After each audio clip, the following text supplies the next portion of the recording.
마태복음 5장 39절입니다. 우리 함께 읽겠습니다. 나는 너희에게 이르노니 악한 자를 대적하지 말라. 누구든지 내 오른편 뺨을 치거든 왼편도 돌려대며. 아멘. 우리 5절에 나눴듯이 과연 그럼 이제 악한 자를 어떻게 해야 되나? 대적하지는 말라고 했죠. 그러니까 악한 자랑 싸우고 내가 그 사람을 복수하고 승리하는 것은 아닙니다. 하지만 우리가 그럼 무력하게 있어야 되냐? 그건 아니라고 말씀드렸습니다. 첫 번째로 해야 될 건 뭐냐면 그 사람 뒤에서 역사하는 사탄 마귀의 그 권세를 물리치는 것이 필요합니다. 우린 거기에 대적하는 거죠. 그래서 이 사람을 지배하는 그 사탄 마귀가 떠나가고 이 사람이 주님을 발견할 수 있도록 만드는 겁니다.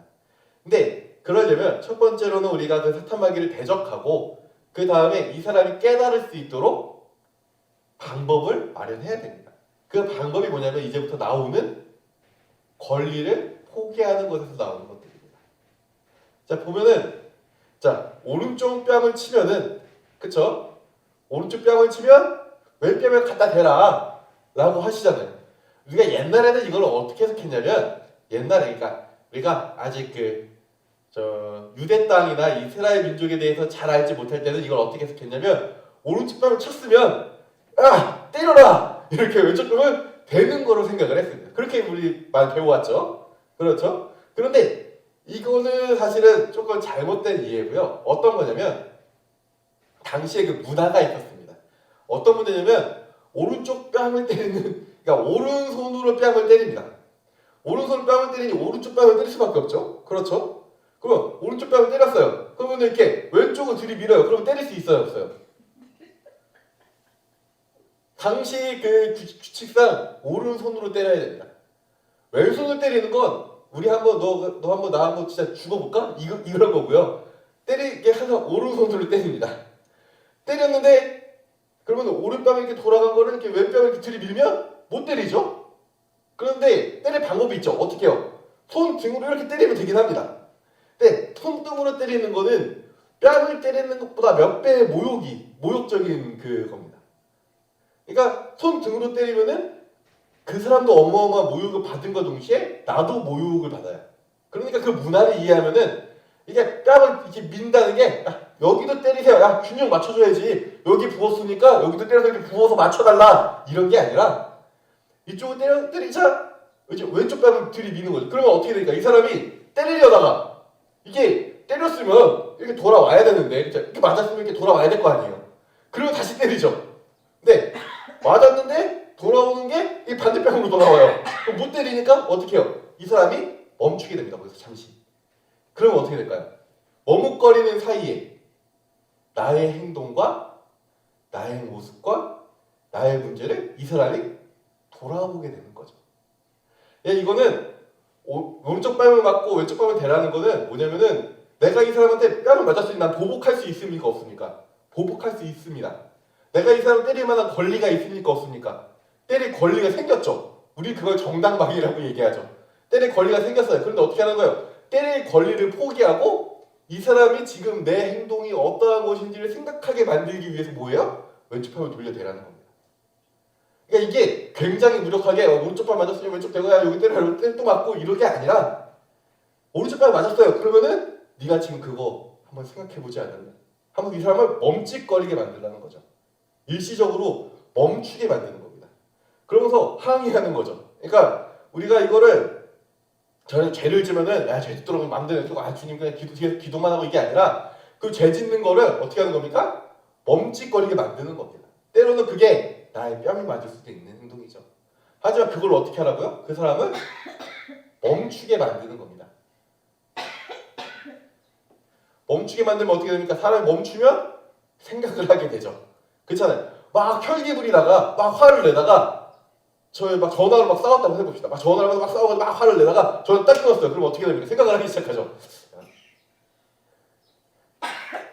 뒤에서 물을 한 잔 갖다가 드셔요. 그게 좋을 것 같아요. 네.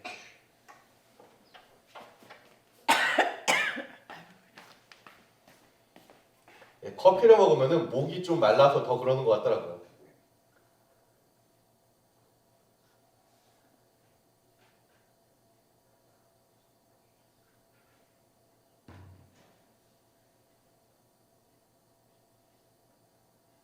물을 가지고 오세요.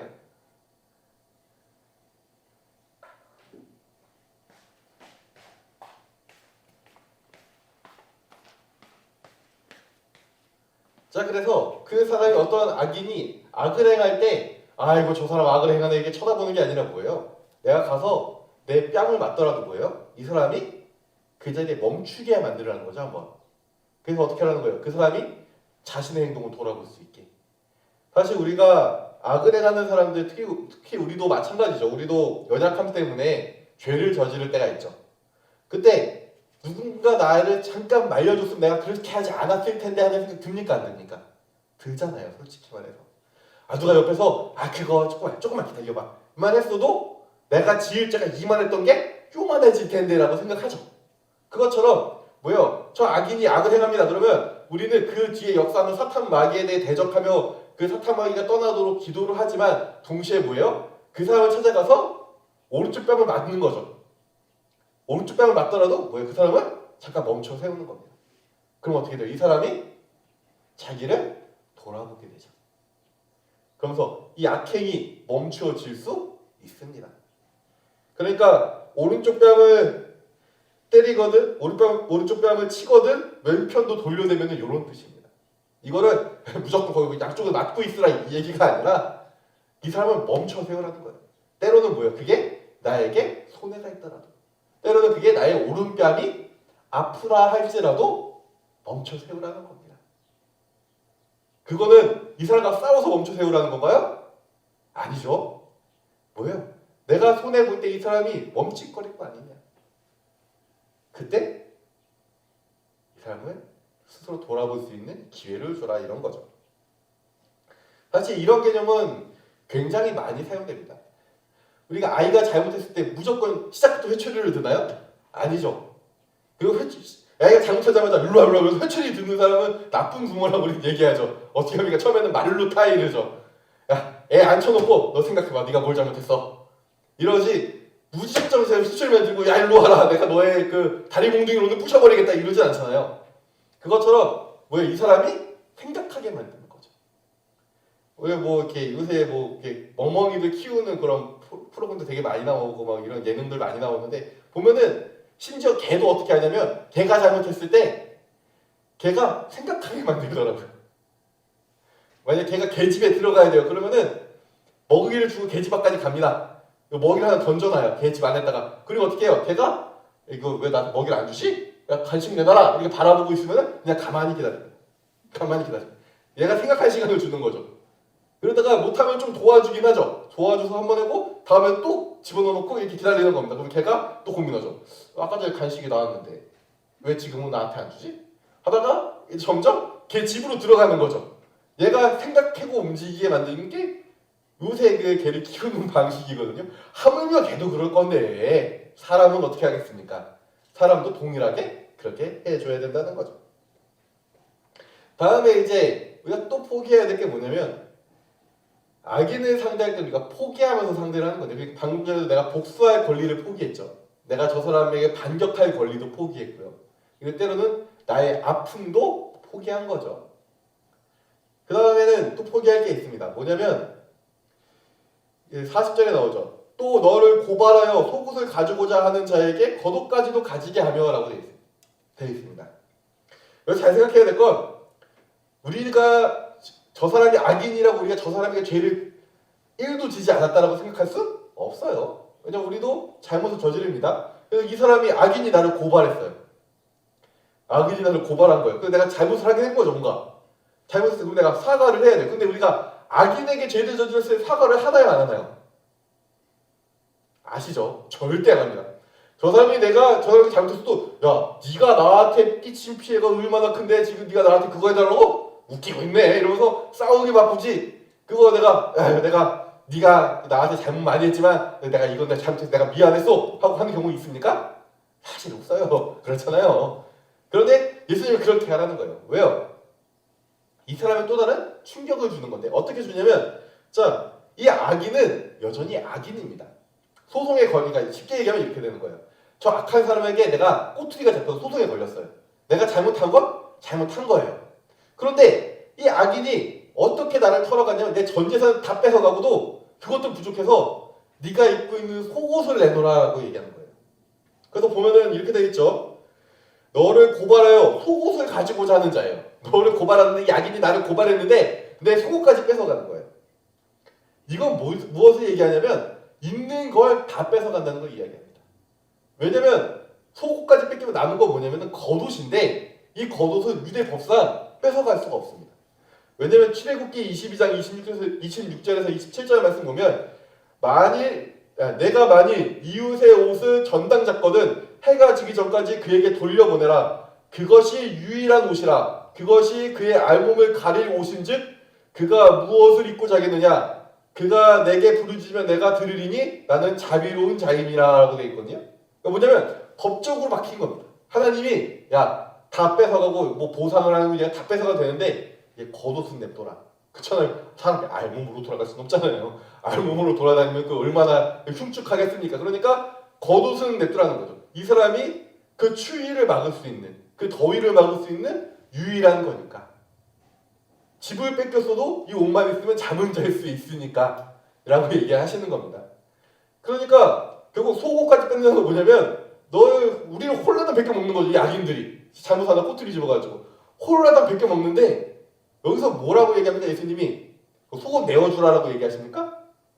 뭐라고 얘기하시죠? 또 너를 고발하여 속옷을 가지고자 하는 자에게 뭐를 가지게 하라고요? 겉옷까지도 가지게 하면 돼요. 그럼 뭐예요? 내주는데 뭘 내준다고요?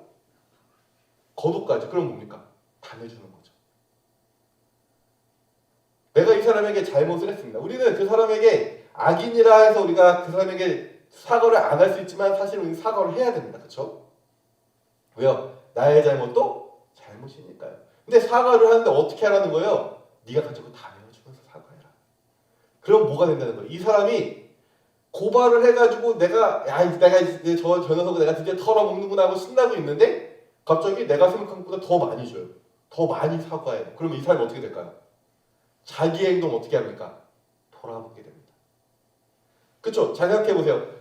내가 어떤 사람이 나에게 잘못을 했는데 나랑 사이도 안 좋은 사람이에요. 나 한참 사이도 안 좋은 사람이 나에게 잘못했어요. 내가 가서 너 이렇게 하면 안 되는 거 아니냐고 막 꾸짖었어요. 그랬더니 갑자기 이 사람이 막 눈물 흘리면서 자기가 미안하다고 막 해요. 그러면은 어떻게 됩니까? 내 행동을 돌아봅니까? 안 돌아봅니까? 돌아보죠. 거기에다가 이 사람 눈물 흘리면서 막 자기가 미안하다고 막 먹을 것도 주고 막 맛있는 것도 사주고 막 자기가 미안하다고 막 어쩔 줄 몰라가지고 해요. 그러면은 어떤 사람은 그래 네가 잘못했으니까 좀 더 내놔봐라 이런 사람이 있나요? 사람이면 안 그럽니다. 인간적으로 웬만해서는 안 그래요. 그렇잖아요. 어떤 웬만한 악인이든 내가 생각한 거 이상으로 이 사람이 나에게 잘해주기 시작하고 나에게 더 사과하고 더 미안해하면 어떻게 됩니까? 나의 행동을 한번 돌아보게 됩니다. 멈칫하게 되죠. 이것도. 그러니까 우리는 항상 목적이 뭐예요? 이 사람이 멈칫해서 자신의 행동을 돌아보게 만드는 게 목적입니다. 그래야 이 악인을 우리가 어떻게 해요? 복음으로 돌려 복음 앞에 무릎 꿇게 만들어 우리가 승리할 수 있기 때문에 그런 거예요. 이 악인과 육체적으로 싸우려면 이렇게 하면 됩니까? 안 됩니까? 절대 안 되죠. 육체적으로 싸워서 이길 거면 사과를 하는 게 아니라 지금 당장 얘가 내 속옷까지 빼앗아 가려고 한다. 변호사 선임하고 막 사람들 불러 모으고 마을 사람들이 소문을 내고 저 사람이 저렇게 나쁜 사람이다라고 난리가 났어야 되는데 어떻게 한다는 거예요? 다 망친다는 거죠. 왜요? 그 사람이 복음을 받아들이고 하나님 앞에 무릎 꿇어 내가 승리하기 위해서요. 진정한 승리를 얻기 위해서 그런 거죠. 이 또한도 뭡니까? 다 포기하는 거죠.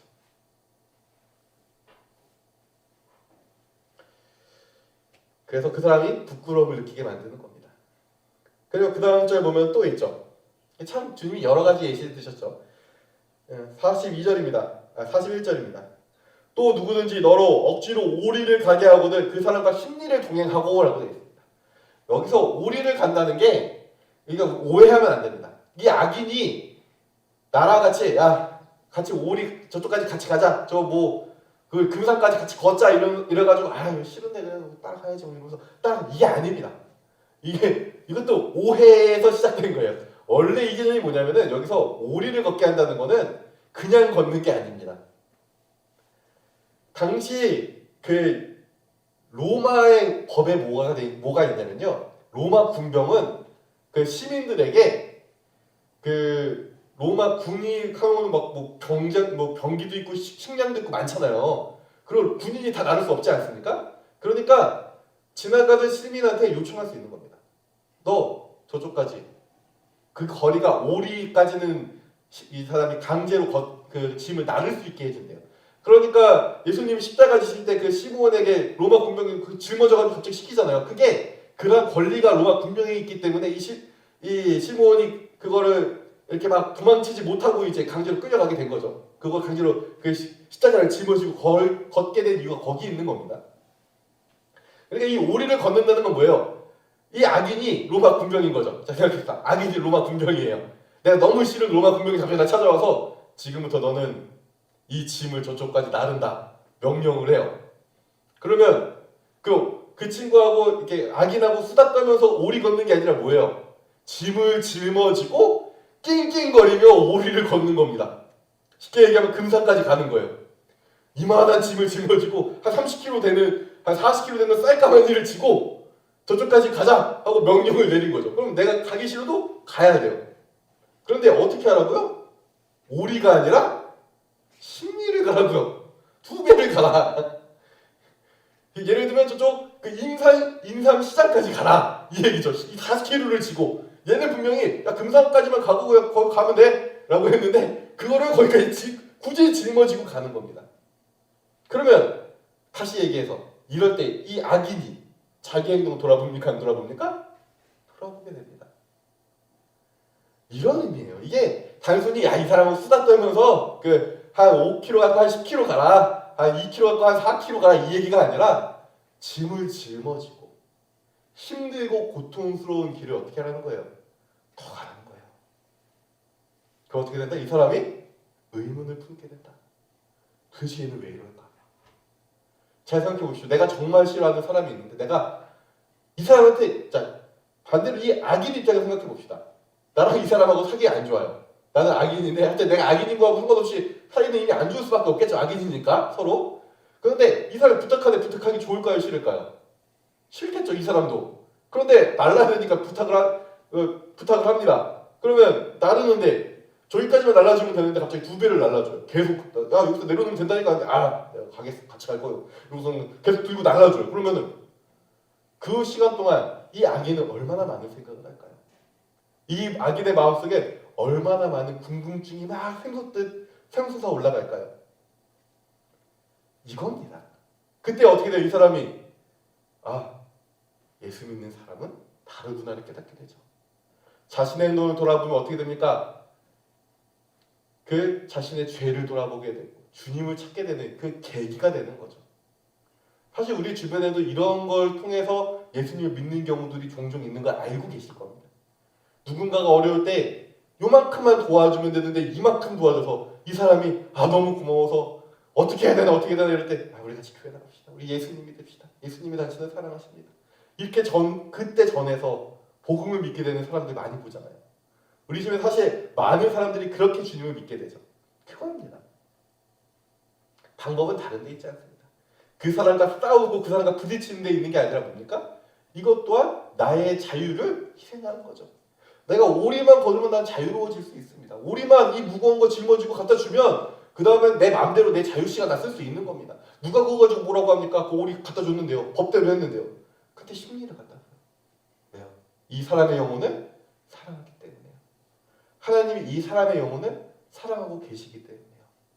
그 사람이 설령 악인이고 나와 사이가 좋지 않은 사람이라 할지라도. 그러니까 이 악인이 여기서 다시 고민하고 변화되어 주님께 돌아올 수 있는 여지가 생기는 겁니다. 그 다음 또 나오죠. 42절입니다. 내게 구하는 자에게 주며 내게 꾸고자 하는 자에게 거절하지 말라라고 되어 있습니다. 이거 뭡니까? 내 소유를 포기하라는 거죠. 내게 구하는 자에게 그 권사님 저기 권사님 집에 그 아주 맛있는 게 있던데 그거 나 좀 주면 안 돼요? 이러면 주라는 거죠. 거절하지 말라는 겁니다. 대부분 이게 뭡니까? 어려운 사람들이 그렇게 하죠. 우리 주변에 어려운 일도 있죠. 우리 주변에 힘든 사람들 있죠. 그들이 항상 뭡니까? 도움의 손길을 바라고 있습니다. 주님이 얘기하시는 겁니다. 네가 그 악인에 대해 이기고 싶으면은 그 사람이 원하는 것을 그냥 주어라. 거절하지 마라. 구워달라는 거 그냥 주어라. 그것도 거절하지 마라. 그 근거가 어디 있냐면 예수님도 그렇게 하셨기 때문입니다. 예수님 십자가에서 뭐 하셨습니까? 우리를 위해 자신의 피와 물과 생명까지 다 내어주셨죠. 주님이 이것까지는 안 돼요 이러고 막으셨습니까? 아니요. 그 바리새인과 그 유대 사람들이 예수님을 십자가에 매달려 죽여라 죽여라 라고 얘기할 때 예수님이 십자가는 말고 그냥 목을 베어 죽이면 안 될까? 라고 타협하셨습니까? 아니요. 그냥 다 주십니다. 다 가져가라. 스데반 집사님을 향해서 사람들이 스데반 집사님을 돌로 쳐 죽입니다. 돌로 쳐 죽이는데 이 사람들이 그 돌로 친다는 건 뭡니까? 스데반 집사님의 목숨을 원하는 거죠. 스데반 집사님 거기서 도망갔습니까? 아니요. 거기서 이들을 저주했습니까? 아니요. 다 내줍니다. 내 생명까지 내줍니다. 그러면서 뭡니까? 내 생명을 내주면서 하는 기도가 주님 저들의 죄를 저들에게 돌리지 마십시오. 자기 생명까지도 내어줍니다. 그러자 놀라운 역사의 시작이 뭡니까?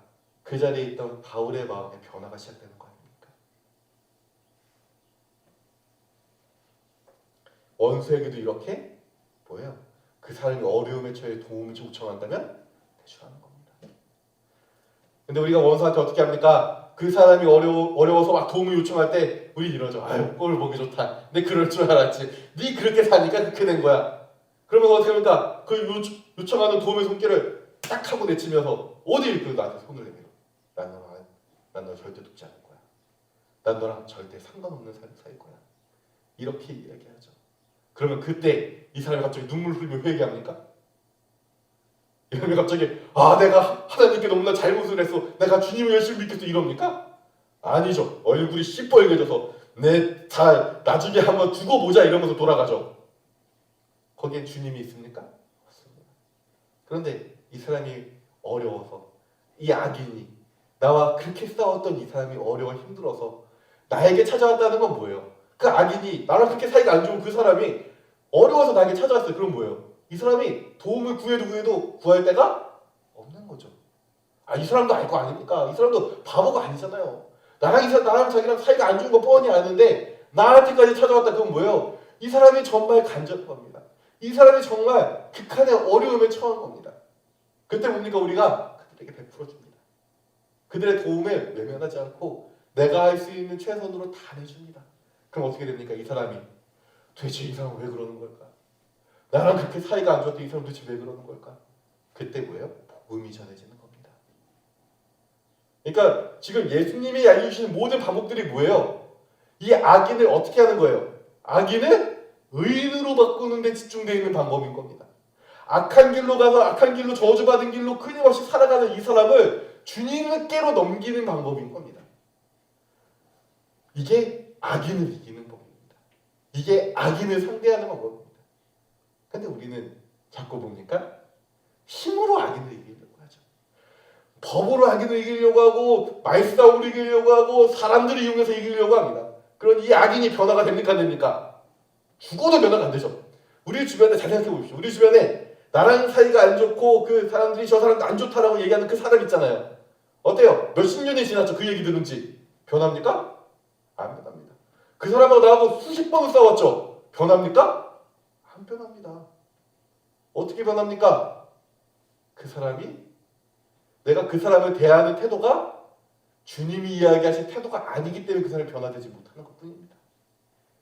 그러므로 우리가 저 악인 보고 손가락질할 이유가 없는 겁니다. 야, 저 사람은 아직도 그렇게 살아. 저 사람이 아직 그렇게 살아. 저 사람이 말이 안 되잖아. 이러면서 손가락질할 이유가 없는 겁니다. 왜요? 나 때문에 그런 거예요. 내가 주님께서 가르쳐 주신 대로 내가 그렇게 살았고 내가 그렇게 행동했으면 이 사람이 회개에도 벌써 회개를 했을 텐데 이 사람이 지금 여전히 악인인 이유는 뭐예요? 내가 그렇게 하지 않아서입니다. 이게 우리에게 정말 무서운 얘기입니다. 왜냐하면 주님께서는 명령하셨고요. 이렇게 하셨는데 우리가 하지 않았다는 건 나중에 주님이 우리에게 물어보실 겁니다. 그 사람 왜 내가 하라는 대로 하지 않고 그렇게 돼 있니? 저 영혼이 지금 지옥에 떨어져 가는 거 보이지 않느냐? 이렇게 물어보실 때 뭐라고 답변하시겠습니까? 그러니까 우리 이 말씀은 이렇게 해도 좋고 이렇게 하면은 악인을 상대할 수 있어요 라고 아주 행복하고 편안하게 이야기하는 게 아니라 뭐냐면 우리가 반드시 해야 되는 행동입니다. 주님이 책임을 모르십니다. 왜 그 악인 옆에 그리스도인인 나를 보내셨을까요? 그 악인을 주님이 사랑하시기 때문이에요. 그 악인이 그 죄에서 벗어나 구원받기를 원하시기 때문에 내 주변에 그 악인을 두신 겁니다. 더 정확하게 얘기하면 그 악인 곁에 나를 선교사처럼 보내신 겁니다. 잘 생각해보세요. 선교사 어디로 캄보디아나 어디로 선교사를 보냈어요. 근데 선교사님이 가가지고 으리으리한 저택에서 팅자팅자 놀면서 그쪽에 사는 사람들하고는 완전히 단절하고 편안하게 살아요. 그러면 사람들이 박수 칩니까? 아니죠. 대번에 승질 내죠. 아니 우리가 그렇게 힘들게 선교회비를 보냈는데 어떻게 이럴 수 있냐고. 저 사람들 저기 죽어가는 주님을 알지 못하고 죽어가는 사람 보이지도 않냐고. 양심이 없냐고 이러죠. 근데 그 이야기가 우리한테 들릴 수 있는 겁니다. 주님이 그 이야기를 나한테 할 수 있는 거예요. 그 악인을 향해 나를 보내셨습니다. 그리고 내가 해야 될 행동은 이겁니다. 결정을 하셔야 됩니다. 이게 그래 뭐 좋은 말이네 하고 지나가면 아무 의미가 없습니다. 내가 결정을 내리고 그 악인에게 어떻게 됩니까? 이와 같은 방식으로 행해야 되는 겁니다. 때로는 그게 내가 이 사람 복수해야 될 거, 내가 이 사람 반격해야 될 거, 때로는 내가 손해를 보기도 하고요. 때로는 이 사람 도와준다고 내가 어려운 짐을 짊어지고 오리 걸을 거 심리를 걸을 수도 있습니다. 때로는 이 사람이 내어달라고 내가 이만큼 미안해하고 사과할 것도 아닌데 내가 무릎 꿇으면 사과해야 될 수도 있습니다. 때로는 이 사람 너무 도와주기도 너무 싫고 아무것도 해주기 싫은데 내가 가진 거 다 내주면서 이 사람 어떻게든 도와주려고 그렇게 살아가야 될 수도 있습니다. 하지만 그 길이 뭡니까? 그 악인 옆에 우리를 보내신 하나님의 말씀에 응답하는 삶입니다. 이게 그리스도인의 삶입니다. 그러므로 내 주변에 악인이 있다면 우리는 이렇게 기도해야 됩니다. 하나님, 내가 그 악인을 의로운 사람으로 바꾸게 해주세요. 근데 우리가 잘못 기도하면 어떻게 됩니까? 주님, 저 악인, 저 나쁜 녀석, 하늘에 번개가 치던 땅이 갈라서 삼키던 주님 혼 좀 내달라고. 이게 잘못된 기도인 겁니다. 이거. 물론 그렇게 기도할 수는 있습니다. 왜냐하면 시편에도 그런 기도들 많이 나오거든요. 저게요 아이를 돌에다가 패내기 쳐주시고 막 이런 기도들이 있습니다. 시편에. 우리가 순간 분노해서 그러한 기도 할 수 있습니다. 하지만 뭡니까? 그 기도 끝에는 다시 주님께로 돌아갑니다. 마찬가지로 우리도 마찬가지입니다. 우리 때로는 분노해서 그런 기도 할 수 있습니다. 하지만 그 기도의 끝엔 뭡니까? 내가 정신을 차리고 어디로 가야 됩니까? 그래도 주님 이 사람은 의로운 사람으로 바꿔주세요. 주님 이 사람을 지배하는 저 사탄의 역사를 막아주세요. 주님, 내가 이 사람을 향하여 주님께서 나에게 맡기신 방법으로 이 사람을 상대할 수 있게 해주세요. 그래서 이 사람이 의로운 사람이 되게 해주세요. 이게 우리의 기도가 되어야 되고 우리가 살아가는 방식이 되어야 되는 겁니다. 그러니까 잊지 마시고 우리 주변에 악인들이 어떻게 돼야 돼요? 한 명씩 한 명씩 주님을 믿는 의로운 사람으로 변화되기를 간절히 소망합니다. 기도하겠습니다.